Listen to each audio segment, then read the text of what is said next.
Hello, you're listening to Ready, Set, Go Real Estate Investing Podcast, presented by Brandon Elliott. This show will be going over all aspects of real estate investing and is intended to educate, motivate, and prepare you to take action on your first or next real estate investment. For more information, please visit BrandonElliottInvestments.com. Thank you for listening and enjoy. Welcome back, everyone, to Ready, Set, Go Real Estate Investing Podcast. I'm your host, Mr. Brandon Elliott. I'm excited today. We have a special guest coming from Oregon, has 35 plus doors, started back in 2006, been doing it full time for the last 10 years, and has quite a unique little strategy and spin behind seller financing, what we all come to know and love when it comes down to creative financing, having the sellers be the bank. This guy, Jeff, has a unique spin to be able to actually supercharge your seller financing and so much more. So he's been helping out so many people along the way during his journey and making incredible breakthroughs for his finances and his family. And I'm excited to be able to have you on today. What's happening, Jeff? How are you? Hey, I'm doing good. And I appreciate the opportunity to be here. It's an honor.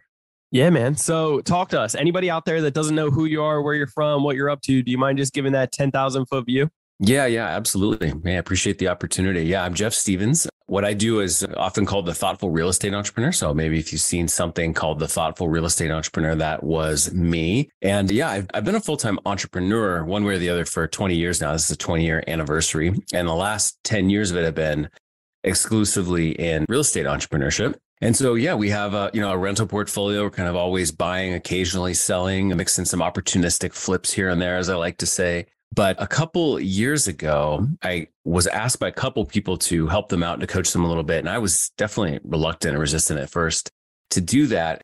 But then as I thought about it more, I thought, you know what? Actually, the way that I do this and the way that I learned to do this from my own coach is a little bit different. I mean, maybe more than a little bit, a lot different than sort of what we think of as the mainstream real estate investing approach. And so as I started to consider it more, I was like, maybe I should be doing this because I feel like there needs to be more awareness of, I guess, maybe this approach and advocacy for it, because I think it offers some really great and different benefits than sort of like what we normally learn in real estate investing. I love it. So talk to us. You got started in 2006. Why real estate for you? And was there any inspiration or like, what were you doing prior? Yeah. So I had a real job out of college for about 2 years in the marketing field. I love it. A real job. Yeah. I wish I could say it was even shorter than 2 years. I had a real job for 2 years. And then I left that to kind of start freelancing as a marketer, basically. And so that grew into like a brand consultancy and marketing agency for about 10 years or so. And a couple years into that journey, of course, like a lot of people, I picked up the purple book that we all know and love. And I thought, this is interesting. My wife and I had just bought our own primary residence, and it was, good timing, good neighborhood, and it appreciated a bunch on paper. So we extracted some equity. And the first deal we did is not a deal I would do again today. However, I'm sure glad I did it because it got me in the games. I bought a listed triplex about a mile from home, just with a bank loan. Oh. And that was cool, self-managed, and, got to know the ropes a little bit. And so like, as we would make money in our marketing business, we'd pay down our HELOC and then borrow again and buy a couple more rentals. And then we'd move and kept the old house and things like that. So as a part-timer, we got to maybe about 6 units or so. And then in about 2013, I said, you know what? I think I'm a little tired of the marketing business, to be honest. And this real estate thing is really exciting to me. And so that's when I pivoted full-time to doing this. And then the first couple of years of that were even a little bit like stumbling around in the dark, I always like to say there's like real estate investing is this massive buffet of like 80 million different topics and ways you can do things. And oh my gosh. Yeah. And I feel like you have to like get your plate and go sample like a lot of the buffet. But then once you taste some things you like, you have to go back for seconds and really only focus on one thing and like just forget everything else is even there. Yes. So that's what I did the first couple of years, and off we went. I love that. That's a very unique, illustration. I'm a big advocate of that. Anybody just getting started in real estate, I always say there's like 30 plus ways to make money in real estate. And I think the person that knows a vast majority of just the ins and outs of what it looks like from beginning to end for each of those strategies, I think that's important. It adds to like the tool belt, right? And then you have more options at the end of the day. And then whatever your heart's really gravitating you towards and what you really get attracted to, like deep dive into that. You could really, I wouldn't say master it, but you can learn it within the next 6 months if you go all in every single day, learning from the books, podcasts, YouTube, and finding the mentor out there that does exactly that strategy. So did you have any mentors or family members that said, hey, do this? Well, I found one. Thankfully, I found one. And I just want to say, like, I love, you just used the word heart a second ago. And I think that as I reflect back on my own journey, and now as I look at the journey of the people I get to work with, I think that what we're all trying to do ultimately is find the intersection of what makes sense to our head rationally, like, oh, this approach works. And what makes sense to our heart. Sure. Because there were times as I was still nibbling from the buffet, where I was doing stuff that like, oh, this makes sense, but it does not feel like me at all. Like I feel like I need to go take a shower after I've done this thing, put up these bandit signs or whatever. That wasn't my thing. Not that's a disparaging comment categorically about that, but it wasn't for me. Yep. And then similarly, I had the opposite experience too, where I was doing things like, oh, this really feels good, but it wasn't working. And so it's really about finding that intersection of the head and the heart that I think is something we all have to do. But I found that, to answer your question, I found that intersection of the head and the heart when I finally, people had mentioned this person to me, Greg Pinio, who was my coach. And I, for some reason, didn't jump right on it at first. But once I finally started working with him, I thought, oh my gosh, this is what I'm meant to do, because this is the intersection of the head and the heart. And that's the strategy that I've adopted and doubled down on, focused on, and now I'm an advocate for myself today. Love it. So you didn't have any friends or family that was actually doing real estate at the time? Not really. I had to be a little bit more self-propelled in that sense. Yeah. Okay. And then you utilized the HELOC and you ended up just getting, traditional financing on a triplex, which I think is very smart. But you mentioned previously that you wouldn't actually have done that looking back. Like if you had to start over, what would you do differently? Well, what I mean by that is if that exact opportunity showed up today in my life, I wouldn't pursue it for a couple reasons. One was there wasn't enough upside. There wasn't enough entrepreneurial opportunity in this particular deal, in my opinion, that I would require today. But the other two reasons are I just don't like to buy listed properties and I don't like to get loans from banks. And both of those things were true at the time. Now, I'm really glad I did it because it got me in the game, and getting started was much more important than, getting started in the perfect way that 10 years in the future, Jeff would, or 15 years in the future, Jeff would say, oh, good work. Getting started was what mattered. Why don't you like getting money from the banks? Because I have pain in the ass. Well, it's definitely a pain in the ass. Yes. I mean, beating one's head against the wall is that experience. I don't like the idea that somebody else is putting a limit on what I can or can't do or achieve. I don't like that it's a take it or leave it proposition for the most part, right? I mean, there's no, you don't sit down with the banker and say, okay, let's negotiate this through. It's very much like, here are the programs. It's all pretty black and white. I mean, from a regulatory perspective, they have to treat everybody the same. So it has to all be contained in a PDF somewhere of policies, and either you can or cannot take it. And so several years ago, I actually drew a line in the sand myself. And I said, I'm never going to put myself in a position where my acquisition is contingent upon a banker saying yes to me. Now, I might opportunistically refinance something with a financial institution when it's like I don't need to, But I decided that a while ago. And that sounds like, wow, he's really putting a lot of constraints on himself. And I am. But constraints are very empowering at the same time, because there's just a whole category of stuff I don't even need to think about anymore. Yeah. Gives me a lot of focus. Yeah. It's kind of like, wearing the same outfit every day. It's like, you don't need to think about the nonsense, right? You don't need to worry about putting on the same pair of socks. You just put them on, which color socks am I going to put on today? It doesn't matter. It's the same day. So I like that. So staying laser beam focused, and you like the opportunity of sitting down at the negotiating table with the seller and working out deals. I love that. Yeah, absolutely. Absolutely. The words win-win are so cliche, but I think it's so important, because the best deals come when it really is truly the best thing for them. And we know it's the best thing for us. But I think it's important to note, though, that not every seller at the beginning of a conversation fully appreciates that option could be the best for them. Sure. And as a result, it's really easy for us as buyers to show up with like, oh, well, I'm going to show up as the professor and I'm going to teach them this. But that's also not really a great approach either, to be honest.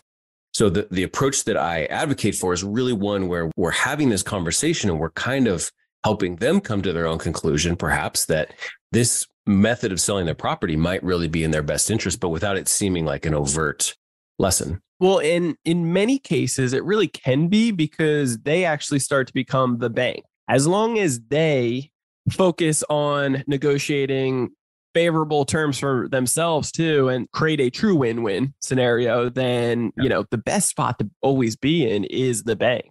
And just like you mentioned, you weren't gravitated towards bandit signs, but, trying to find that crossroad, right? You aren't a huge fan of dealing with the banks, and many people out there aren't, because it's hard to figure out all the moving pieces to be able to figure out what to say, how to fit within their box of lending, and how to be able to get as much funding easily from each and every bank, versus me personally going to each and every seller and playing the numbers game of figuring that out. Sometimes that can be daunting, right? But when you laser beam focus, see what your heart is gravitated towards, and really just drill into that, it can be fun, it can be exciting, and it can be exactly what lights you up to be able to get the deal done one way or the other. I was just looking down at my stack of cards. I was doing an ad the other day, and I was like, we get a lot of money from the banks. We know how to be able to talk to the banks to be able to get all the funding that we want. So it's easy for me. But when I would go and talk to a seller, trying to convince them and educate them on, hey, this can be good for you to be the bank and like work out this win-win scenario, and they say, no, I got to jump to I would call it like the next bank in your flip-flop scenario, but to the next seller, that can be daunting for me, right? So it's very unique to find the spin of like what your heart gravitates towards and what you get attracted to be able to unlock what works. Yeah. So talk to me, when it comes down to the first deal, you're doing this part-time, still working the marketing agency. You just started snowballing and getting a couple properties, self-managing it at the time, selling, buying. At this point, when did you decide to go full in, and has the strategy, when did it switch over and you're like, hey, creative financing, wow, the lights are going off. I want to do this. I don't want to buy off of the market anymore at retail prices. I don't want to do the traditional financing anymore. I like this creative thing. Yeah, that was probably about 8 years ago for me. So I actually went full time as a real estate entrepreneur 10 years ago. And for the first 2 years of that, then it was sort of sampling the different strategies and figuring it out, did a couple flips and here and there. But then about 8 years ago was when it really clicked in for me, and I connected with the right mentor. And then ever since then, it's been a lot of focus on one approach.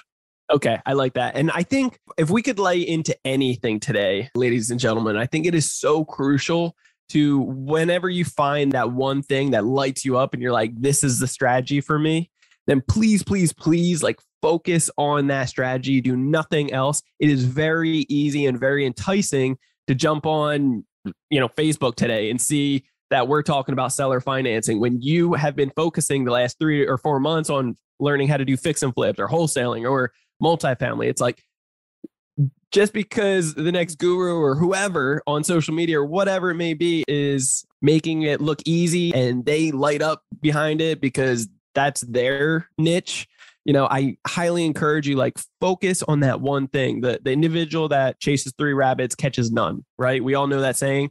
Focus on your one thing. Do not give up. You could literally be 3 feet from gold. And I'm telling you, within 6 months to, let's say a year, if you're not catching something from that time frame, then something's off and you're missing the mentor part. You're missing some key element. It needs to make that pivotal point, that change. So for you went all in, you got the mentor, you decided, creative financing was a strategy. Talk to me about this big, bold claim that I love to hear right here. So the supercharged seller financing, I've never heard it before. So for anybody that hasn't heard it either, like myself, do you mind just breaking it down of what the heck that is? What does that mean? Supercharged? Yeah. So in order to do that, I just want to provide a little bit of context first. Okay. When we talk about seller financing, that term can mean a lot of things to a lot of different people. Good. And so here's how I choose to articulate that, I guess. Define it myself is I think of creative financing as situations where if there's existing debt on the property, we're going to incorporate that into our new deal structure. Sure. And then to me, seller financing is where either there isn't existing debt, or if there is, it's just going to be cashed out, taken out, paid off, whatever at the time of our purchase. So I'm just going to talk about the latter category. And so what that means is we have a situation of promissory notes and trust deeds, right? I buy a piece of property from somebody, title transfers to me, I'm the owner, and now they are the beneficiary of a promissory note, and they have a deed of trust secured by the property. So that's the context of what I'm talking about. Yeah. So every promissory note has got, plenty of details. I mean, we have to certainly know what the note amount is and the interest rate, how the payments are calculated. When does the interest start accruing? When are the payments in relation to the accrual of interest? What's the term of the loan? So there's all these standard things that we have to have in a note for it to even function as a note. Sure. But there are a few things that we might consider adding into our promissory note that provide us a tremendous more amount of flexibility that also serve the seller, or in this case, now the seller is not the seller anymore. They're the beneficiary of a promissory note. It actually enhance their best outcomes as well. But these elements of flexibility, they completely change the deal. So when you buy a property with seller financing, you're really buying two things. You're buying a property and you're buying the financing. Now, in the case of what most people think of with loans, especially those who come from a default perspective of bank loans, of course, that's where we all kind of start, is the property and the financing are married together. They're one and the same, more or less, because of the due on sale clause. So if you sell the property, you're going to be paying that bank loan off. But in the case of seller financing, you can think of the property and the financing as two completely separate things, each of which have their own intrinsic value, right? You could buy an amazing property with meh financing, seller financing. You could buy a meh property with amazing seller financing. But what's really interesting is with a few bits of knowledge about how to negotiate some terms into your seller financing note, these two things don't have to be married together forever. So that means I'm always trying to buy the best properties I can buy because that's what I want to own. But I'm also always trying to negotiate the very best seller financing loans because that's what I want as well. But those two things don't have to stay together the whole time. So correct me if I'm wrong. Are you saying obviously always that this isn't negotiable to have, you want an excellent property, right? That makes sense. But on the financing terms, that could be meh, it could be half decent, but you could make it and create it to be excellent in some form or fashion. Is that correct? Or am I totally? Yeah, that's definitely one of the angles. So let me give you a funny statement that will sound like, a head scratcher at first, and we can unpack this. Yeah. But I buy properties all the time that I don't even want because I've bought a great block of negotiated seller financing. And then I get rid of the property, but keep the financing. Okay. So you basically are just selling the note, or you're keeping the note, but you transfer the note. You create a new note on your note that you negotiated originally. Nope. So what we're doing, so every promissory note has a piece of collateral that secures it. Sure. So one of the main premises, again, like a default knee-jerk assumption that we have, is that the property that secures the note at the beginning has to be the property that secures the note throughout the whole life of that loan. But what if that wasn't the case? So what I would do in the situation I just described is I would buy a piece of property and a seller financing loan. I like the loan better than I like the property here. So I'm going to sell the property, but I'm going to keep the loan. But I can't just keep the loan and just have it floating out there without any security, without any collateral. I just got rid of the collateral. So now I need to find a different piece of collateral to secure this loan, because this loan and the beneficiary, the lender, the previous owner, they have to be secured for this loan to be valid and legit. So I need to find a different piece of collateral for it. So I'm not selling the loan. As the maker of a note, the borrower, it's not an asset to us anyway. We couldn't sell it even if we wanted to.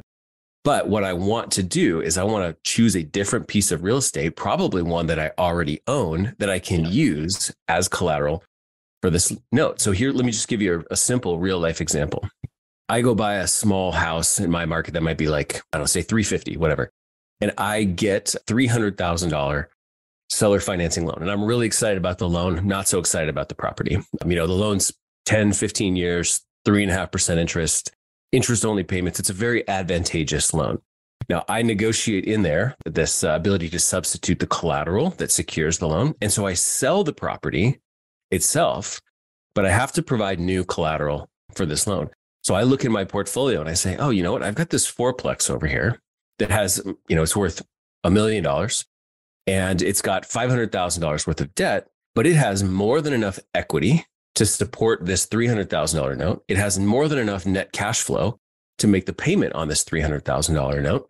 And so now I'm going to, instead of the old property, which I'm selling, we're going to record a new deed of trust on my fourplex that will become the security for this promissory note. So that's a simple example of how, and I realize if you're listening right now, you might be thinking, well, that's not that simple, but mechanically, it's a simple example of we're taking a note and we're just giving it a different piece of collateral. Yeah, but what we've done is we bought the note. Property. Yeah, exactly. So then somebody might ask, they're like, well, how is that a good thing? Well, okay, let's pause and ask you this question. Non-rhetorical question for a lot of people listening to this or watching right now. Have you ever thought to yourself, dang, I've got all this equity in my non-owner occupied fourplex.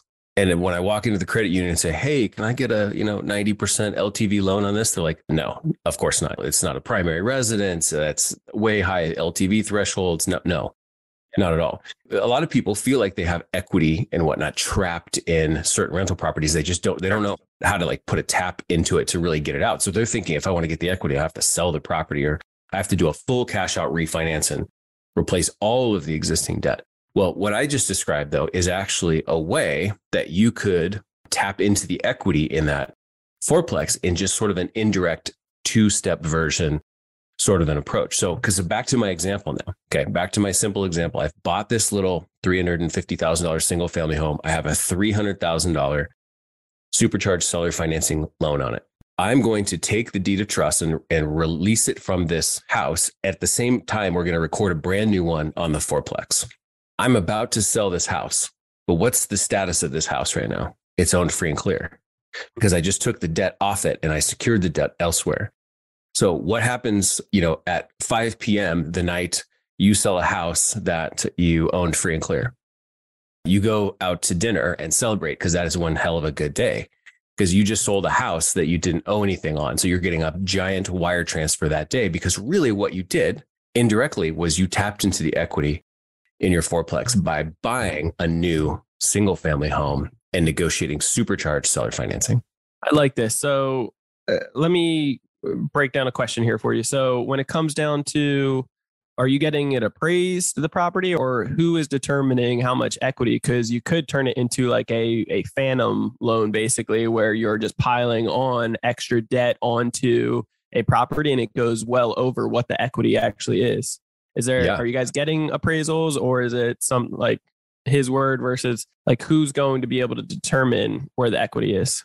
Yeah. Okay. Great question. So when we are negotiating our supercharged seller financing loan, we add two requirements, self-imposed requirements, because to your point, another way of saying what you're just saying is the beneficiary of this promissory note wants to make sure that what secures their loan is actually good enough collateral, right?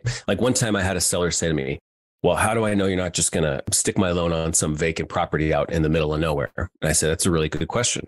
And I can answer that with showing the two standards we create for ourselves. One is it has to have enough equity. I'll come back to that. And secondly, it has to have enough cash flow. Now, my answer to her question, why aren't you going to just stick me with some collateral out in the middle of nowhere, is the collateral out in the middle of nowhere would have no income, let alone cash flow to pay your note. So we're going to, we look at our note, we say the balance is this, the monthly payment is this. Now I have the sort of burden of proof, you might say, when I say I'm going to provide you with a new and different upgraded, and oftentimes this is maybe how we would position it, piece of collateral for your loan. It's on me to demonstrate to them that there is enough value there in terms of equity and that there is enough cash flow. So to what extent I have to go to prove that is sort of dependent on the nature of the relationship with that beneficiary, right? Somebody who theoretically, somebody could say, well, I require an appraisal to know what it's really worth. I've literally never had anybody request that though. I come and I say, here's what this property is worth. Here's a few data points. I didn't just make that up. And here is the cash flow. And here's what I can show you. I can show you the leases. I can show you the existing debt payment if there is any. I can show you what the expenses are, taxes, insurance, utilities, all that. Sure. So we can see exactly how much money is left over at the end of the month. And if I can show you that there is more than enough money left over at the end of every month to make your payment, and there's more than enough equity to support your loan balance, we're good to go. So the benefits behind this is obviously not leaving any equity on the table. You can maximize the most out of it so that you can compound your success behind this and gather up as many more properties as possible, correct? I would say that's one way. That's certainly one very good thing about it. Here's how I would like to think of it is that as investors, we're always, all the time, like whether everybody listening to this right now thinks of it this way or not, we're always trying to gather properties that we want to own. We're always trying to gather the money that we need, and we're trying to pair them together in different ways, right? People put a lot of effort into making themselves look the way they need to look for a bank to say yes to a 30-year fixed loan, or, making the property look a certain way to get a DSCR loan or whatever. People put a lot of energy into getting these blocks of debt. And so my point is that this is a different way to acquire blocks of debt that's also far more flexible, because you can recycle that block of debt by moving it throughout your portfolio if you wanted or needed to. I love that. Yeah, man. So the benefits behind, anybody that is doing seller financing right now, it's really a no-brainer, right? That they should be doing this as well. They should be doing the supercharged seller financing. Yeah, I would say so, but I think that there's an important point here to unpack if with your permission to spend a couple more minutes on this. Yes. So somebody listening to what we were just talking about might say, well, why would the seller do that though? Why would the seller allow this? So let's talk about that, because this is really important to the whole bigger picture actually with seller financing. There is a kind of a typical myth, I would say, or maybe it's even a set of myths about seller financing and sellers, thoughts of seller financing. To generalize that, I could say a lot of people feel like seller financing is something sellers do as a last resort. They do it reluctantly. If there was another way they could get it done, if they could just get cashed out, if their buyer could come with a new loan, like that's always what they'd prefer. But so they kind of do this reluctantly. So why would they be allowing you to do that? So that we have to start with that and simply establish first that that is not the case whatsoever. There are two categories of sellers who do seller financing: those who are willing to, and then those who want to. And those who want to are absolutely out there. And again, like I said earlier, they might not know that they want to the second you start talking to them, but as they start to understand maybe what some of the options are and the pros and cons of different things, they start to realize that that is truly in their best interest. So what are some of the reasons why seller financing is in their best interest? Well, one of the main ones, probably the number one in my portfolio and all the deals I've negotiated, is they're at a point in their life where they've owned this property for a long time. It's been very good to them. They're not in any type of distress at all. They don't fit any motivated seller paradigms. Yep. But let's say they're 70 and they would like to spend their time in a different way than feeling tethered to a property, managing a property. So They're at this spot where they would have a gnarly capital gains tax situation if they sold, but they also are not real excited about doing a 1031 exchange, which is basically just saying like, oh, I'll trade this responsibility for another responsibility. They just kind of want to be done with that chapter of their life. That's a massive one. So if they have a bunch of capital already, they just don't want this liability anymore. They want to be more hands off, and they don't want to be hit with this huge tax bill because how long they've held it and it's worth millions now. All these, there's many different benefits of being the seller in this case. Yeah, absolutely. So I'd say the desire to defer capital gains without needing to do a 1031 exchange is a major, major driver for the right types of sellers. And that means that this is who we're looking for, is this person.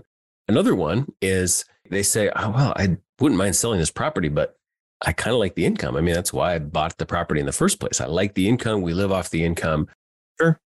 Bummer. So that sets us up for seller financing as well, because we can make the proposal that says, well, let's find a way for you to continue to receive the income that you like and are reliant on. Yeah. And then there's also a third reason. There's a lot of people who just they wouldn't know what to do with a big giant lump sum of money anyway. Like if they don't really need it, if they don't have they don't need to pay off their own primary residence. They don't need to go buy a yacht.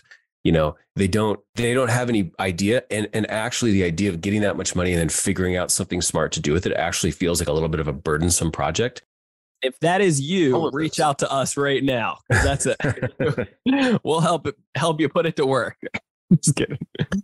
Yeah. So we're looking for sellers who have those characteristics, and there are a lot more of them than people would think. Okay. So now we're bringing it back to the question of why would somebody let you swap the collateral? Okay. So let's just say you've bought their single family home.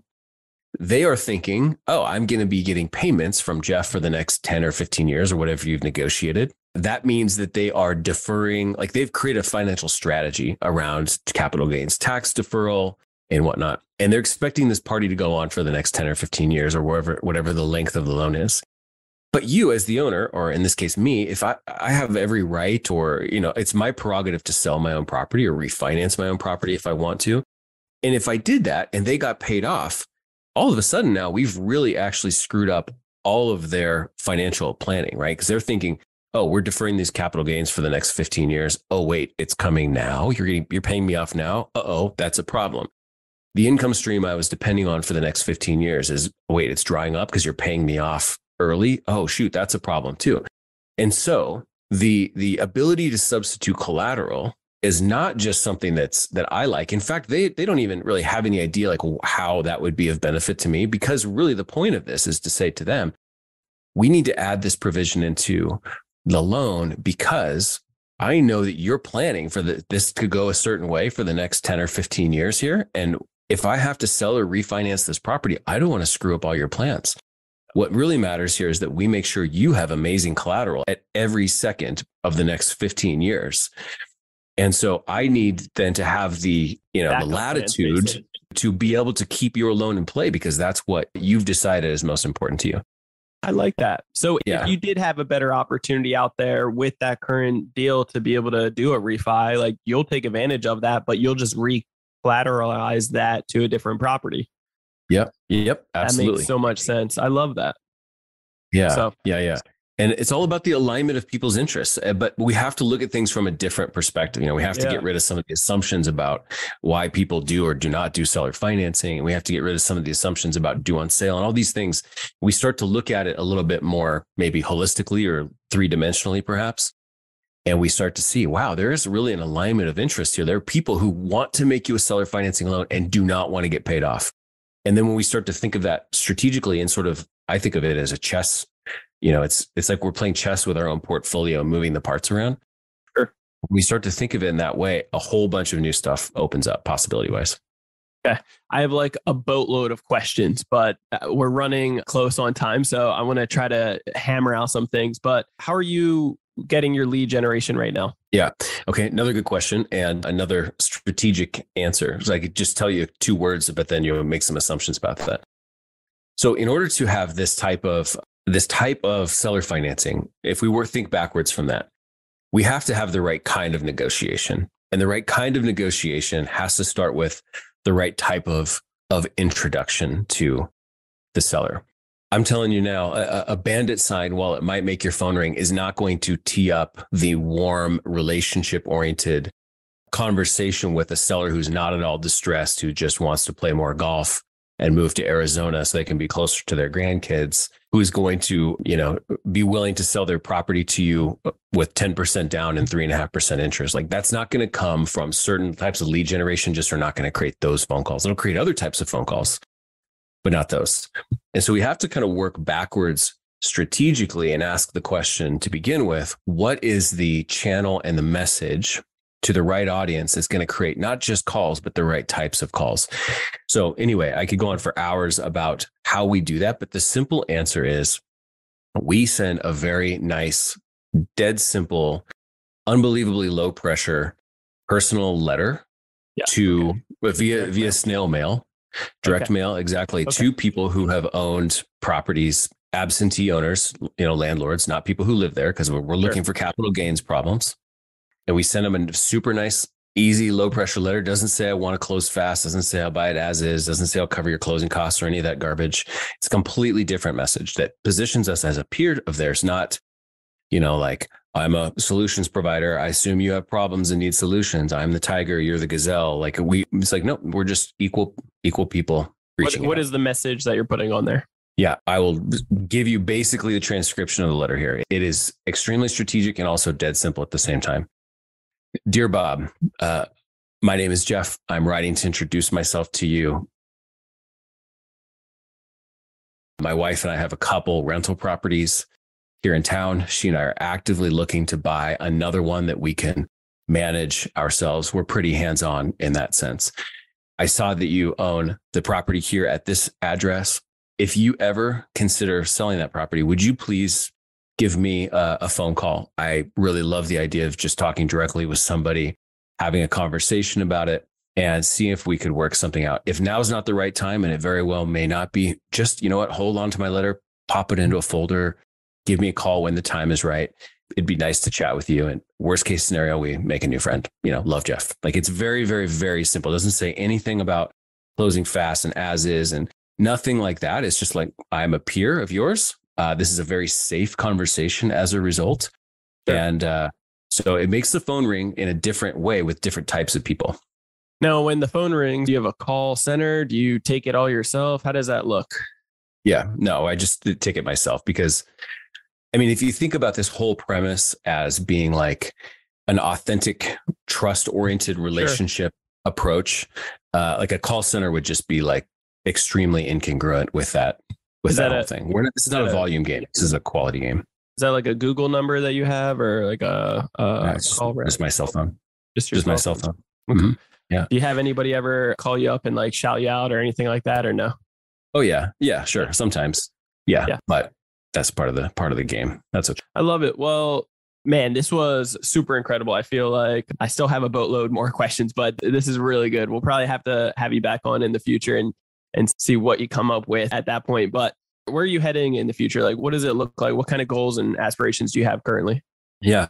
So I feel like my job is to keep doing what I'm doing, but just become increasingly, I think, efficient with my own time. I will say one of the things about being an educator and being blessed to be on podcasts and things like that is it definitely takes one's focus away from talking to sellers quite so much. So I'm trying to always find the right balance of that.